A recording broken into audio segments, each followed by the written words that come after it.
Hello everyone, welcome to एडू मूसक। दोस्तों, झारखंड सरकार के सहायक आचार्य की परीक्षा जो है उसमें सुप्रीम कोर्ट का जो डिसीजन आया है वह डिसीजन एक ऐतिहासिक डिसीजन है, क्योंकि उसके बाद सी टेट की जो मान्यता है वह किस स्टेट में रहेगा किस में नहीं रहेगा यह भी एक अनिश्चितता हो गया है। और अब लगता है कि सी टेट सिर्फ और सिर्फ सेंट्रल गवर्नमेंट के टीचर बहाली में ही उन्हें काम आएगा, किसी भी स्टेट के बहाली में काम नहीं आएगा। और इस फैसले का असर बिहार में आने वाले टीआरई 4 या अभी जो ऑनगोइंग कंपटीशन हो रहा है टीआरई 3 इसके ऊपर भी पड़ सकता है।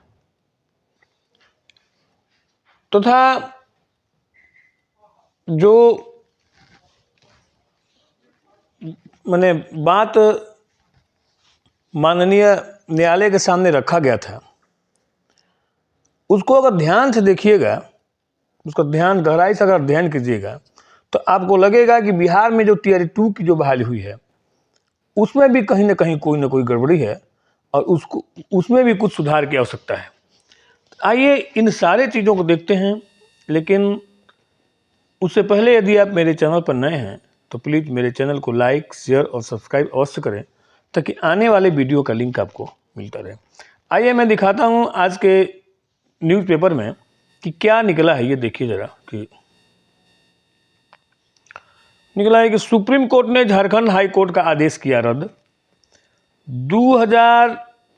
26,001 पदों की सहायक आचार्य नियुक्ति परीक्षा में शामिल सी टेट अभ्यर्थी होंगे बाहर। विज्ञापन में देखिए, इसमें बड़ा बड़ा नोटिस में लिखा हुआ है कि विज्ञापन में किए गए बदलाव और न्यूनतम अर्हता में छेड़छाड़ को बनाया गया आधार। इसको भी देखिए आधार बनाया गया। और अगर आपको याद होगा, मैं याद दिलाना चाहूँगा कि टीआरई 2 में भी सेम टू सेम यह बात लागू है। टीआरई 2 में जब वैकेंसी निकला था तो यह निकला था कि भाषा अर्हता जरूरी है। भाषा में जो भी कैंडिडेट फेल हो जाएंगे उनको फेल माना जाएगा, उनको आगे ओएमआर सीट का जांच नहीं होगा। लेकिन ऐसा नहीं हुआ। परीक्षा हो गया, फॉर्म फिलअप हो गया और उसके बाद ऐसा नोटिस जारी किया गया कि भाषा की अर्हता समाप्त कर दी गई है। लेकिन सुप्रीम कोर्ट क्या रखा गया, किस आधार पर डिसीजन दिया गया, उसमें आप देखिएगा तो लगेगा नहीं, बिहार के अंतर्गत जो यह हुआ है वह गलत हुआ। और आज आप लोग भी जो कैंडिडेट हैं, अगर इसके ऊपर ध्यान दीजिएगा, आप लोग भी अगर इसमें फाइट कीजिएगा तो हो सकता है कि टीआरई 2 के रिजल्ट पर भी इसका असर पड़ सकता है। तो आइए देखते हैं पूरा। मैं दिखाऊंगा आप लोगों को जजमेंट भी, जजमेंट में क्या है उसको भी देखिएगा और देखने के बाद तब बताइएगा कि जो बिहार के टीआरई 2 में जो हुआ है वह कितना सही है और कितना गलत है। कि परीक्षा का नियमावली सब कुछ निकल गया और बीच नियमावली में आप नियम बदल रहे हैं। यह नियम बदलना कहाँ तक न्याय संगत है और पता नहीं इसमें क्या केस हुआ भी था, उसका क्या डिसीजन आया नहीं आया क्या हुआ। लेकिन सुप्रीम कोर्ट के डिसीजन ने टीआरई 2 के परीक्षा के ऊपर भी प्रश्न चिन्ह खड़ा कर दिया है। मैं बता रहा हूँ आप लोग को क्या है कि सुप्रीम कोर्ट ने झारखंड में 26,001 पदों के लिए हुए सहायक आचार्य नियुक्ति परीक्षा पर गुरुवार को फैसला सुनाया। जस्टिस जेके महेश्वरी और जस्टिस राजेश बिंदल की खंडपीठ ने झारखंड हाई कोर्ट के इस आदेश को निरस्त कर दिया, जिसमें सी टेट पास और अन्य राज्यों के टेट पास झारखंड के अभ्यर्थियों को परीक्षा में शामिल होने का निर्देश दिया गया था। सुप्रीम कोर्ट के फैसले के बाद झारखंड कर्मचारी चयन आयोग की ओर से सहायक आचार्य के 26,001 पदों के लिए नियुक्ति परीक्षा ली गई थी, पर परीक्षा के परिणाम जारी करने पर रोक लगी थी। अदालत के फैसले के बाद सी टेट अभ्यर्थी और पड़ोसी राज्य के टेट पास झारखंड के अभ्यर्थियों को बाहर होना होगा। सिर्फ जे टेट पास अभ्यर्थी का ही रिजल्ट निकलेगा। अब भाई एक तो रखा गया था यह कि बीच परीक्षा में वैकेंसी निकलने के बाद सारा कुछ आप निकाल दिए एक बार और उसके बाद फिर से उसमें कोई चेंज आप नहीं कर सकते हैं। पहला आधार यह था। दूसरा आधार देखिए इसमें क्या दिया गया, जो डिसीजन हुआ है, स्थानीय भाषा की जानकारी नहीं होने का दिया गया था तर्क दिया गया कि भाई झारखंड जो है यह आदिवासी बहुल क्षेत्र है, यहाँ बहुत तरह का स्थानीय भाषा हैं, हो, मुंडा, उरांव और भी बहुत सारे भाषा हैं, नागपुरी है, संथाली है, सोरठा है। अगर जो शिक्षक प्राइमरी और अपर प्राइमरी पढ़ाएंगे उनको गांव में जाना पड़ेगा, और गांव में जाने वाले शिक्षक अगर इन भाषाओं का जानकार नहीं होंगे तो फिर ये बच्चे को कैसे पढ़ा पाएंगे। तो एक यह भी आधार था। तो ये दोनों आधारों को रखा गया था। हाई कोर्ट ने भी, सुप्रीम कोर्ट ने भी इसके आधार पर डिसीजन दिया है। और तो आइए देखते हैं सुप्रीम कोर्ट के उस डिसीजन को कि क्या है सुप्रीम कोर्ट का डिसीजन। आप लोग भी देख लीजिए एक बार कि कहाँ तक आप लोग को, देखिए मैं ले चलता हूँ सुप्रीम कोर्ट। देखिए, in the supreme court of India civil appellate jurisdiction, देखिए यह है आपका Parimal Kumar versus the state of Jharkhand. देखिए जजमेंट है ये। जजमेंट में देखिए बहुत सारा चीज़ इसमें है जजमेंट के अंतर्गत में, लेकिन जजमेंट के मैं 26 नंबर पारा पर आपको ले चलता हूँ। 26 नंबर 4 है, 5 है, 6 है, 7 है, 8, 9, 10, 11, 12, 13, 14, 15, 16, 17, 18, 19, 20, 21, 22,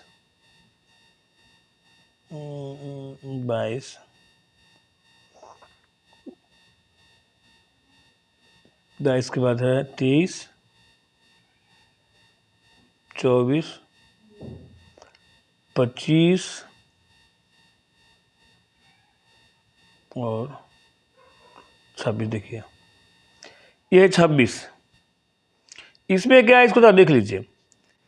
it has also been urged before us that once the advertisement number 13 was notified and a recruitment process commenced, no such change in the eligibility criteria could have been brought by the state government in the ongoing recruitment process. It is in this content the following questions arise in the consideration. अब देखिए जरा, साफ साफ कहा गया है कि उनके सामने यह बात रखा गया कि जब एडवर्टीजमेंट निकल जाए, रिक्रूटमेंट प्रोसेस जब चालू हो जाए, उसके बाद गवर्नमेंट किसी भी तरह का कोई चेंज नहीं कर सकती है। और बिहार के टीआर 2 में क्या हुआ था, रिक्रूटमेंट निकल गया, फॉर्म फिलअप हो गया, एग्जामिनेशन हो गया, और उसके बाद क्या हुआ भैया, भाषा आहर्ता समाप्त कर दी गई थी। तो इसको भी अगर ढंग से अगर इस बात को भी अगर पेश किया जाए तो टीआर 2 के रिजल्ट में भी मैंने प्रश्न चिन्ह खड़ा हो जाएगा।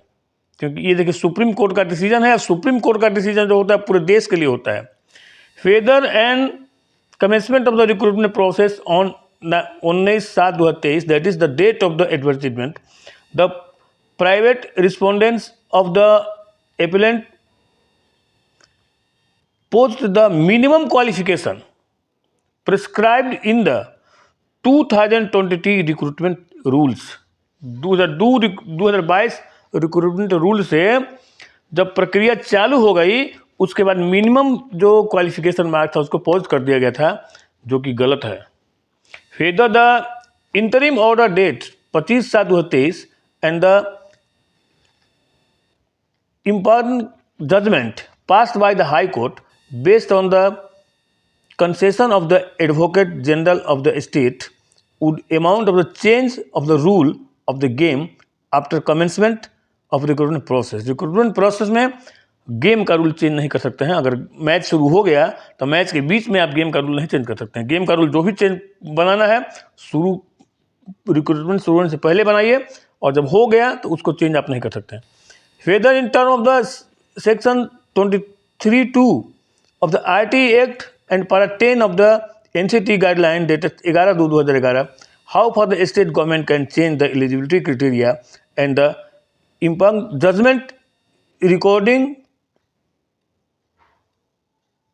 concession falls within such parameter। करे कि किस आधार पर स्टेट गवर्नमेंट मिनिमम क्वालिफिकेशन को चेंज कर सकती है। जबकि रिक्रूटमेंट प्रोसेस जो हो शुरू हो गया हो। देखिए, तो यहाँ भी बिहार गवर्नमेंट में भी रिक्रूटमेंट प्रोसेस जब शुरू नहीं हुआ था, बल्कि एग्जामिनेशन भी हो गया, उसके बाद मिनिमम एलिजिबिलिटी क्राइटेरिया को चेंज किया गया था। तो इसमें भी अगर आप चाहिएगा तो टीआरई 2 और टीआरई 2 के रिजल्ट के ऊपर भी कुछ ना कुछ प्रभाव पड़ सकता है। तो ये आप लोगों के ऊपर है, आप लोग कितना इसको आगे लेकर जाते हैं। क्योंकि झारखंड के कैंडिडेट जो टेट पास थे, टेट पास थे, जब ये झारखंड में केस हार गए, उसके बाद वे लोग सुप्रीम कोर्ट गए, जहाँ पर उनको फिर से जीत मिली। और सुप्रीम कोर्ट ने कहा कि भाई जब एक बार जब ये रिक्रूटमेंट प्रक्रिया चालू हो जाएगा, उसके बाद उसका नियम चेंज नहीं हो सकता है। और वही बिहार में हुआ है। इसके बाद देखिए, अब सबसे बड़ी बात यह है कि क्या बिहार के टीआरई 4 जो आने वाला वैकेंसी है, उसके ऊपर भी इसका कुछ असर पड़ेगा? जी, पड़ सकता है। अगर बिहार गवर्नमेंट चाहे तो, अगर बिहार गवर्नमेंट चाहेगा तो टेट को इससे बाहर कर सकता है और सिर्फ टेट पास उम्मीदवारों को ही टीआरई 4 में फॉर्म फिलअप करने की अनुमति दे सकता है। क्योंकि ये पूरी तरह से स्टेट के ऊपर डिपेंड है। क्योंकि सरकार, ये सुप्रीम कोर्ट तो कह ही चुका है कि भाई भाषा अहर्ता, ये किसी भी स्टेट की अपनी स्थानीय भाषा होती है कुछ न कुछ, जो अगर उसकी जानकारी जिसे होगी वही इसमें फॉर्म फिलअप कर सकता है। क्योंकि प्राइमरी लेवल पर बच्चों को पढ़ाना है। तो बिहार में भी कुछ ऐसी भाषा है जिसकी जानकारी हम लोग बाहर के लोगों को नहीं होगा। चाहे बंगाली अगर है कोई तो उसको भोजपुरी थोड़े आएगा, अगर कोई महाराष्ट्र का रहने वाला है उसको भोजपुरी थोड़े आएगा। तो इस तरह से और भी भाषा है बिहार में जिसको नहीं। तो अब बिहार सरकार भी अगर चाहेगी तो वो टेट की मान्यता को समाप्त कर सकती है और 6 to 8 और 1 to 5 में सिर्फ बिहार टेट पास उम्मीदवार ही फॉर्म फिलअप कर सकते हैं। लेकिन इसके लिए क्या होगा कि बिहार सरकार को ये अपने स्टेट में टेट आयोजित कराना पड़ेगा, तब जाकर के टीआरई 4 लेगा, तब ये संभव है। तो आइए देखते हैं क्या होता है आगे कि क्या टीआरई 3 और टीआरई 4 पर भी, अगर ये सरकार के ऊपर डिपेंड है, स्टेट गवर्नमेंट के ऊपर, कोई भी स्टेट गवर्नमेंट है अगर चाहेगी तो अपने स्टेट में सिर्फ अपने स्टेट के द्वारा लिए गए टेट को ही मान्यता दे सकती है। सुप्रीम कोर्ट का इस आदेश आ गया है और सारे स्टेट अब स्वतंत्र हो गए हैं।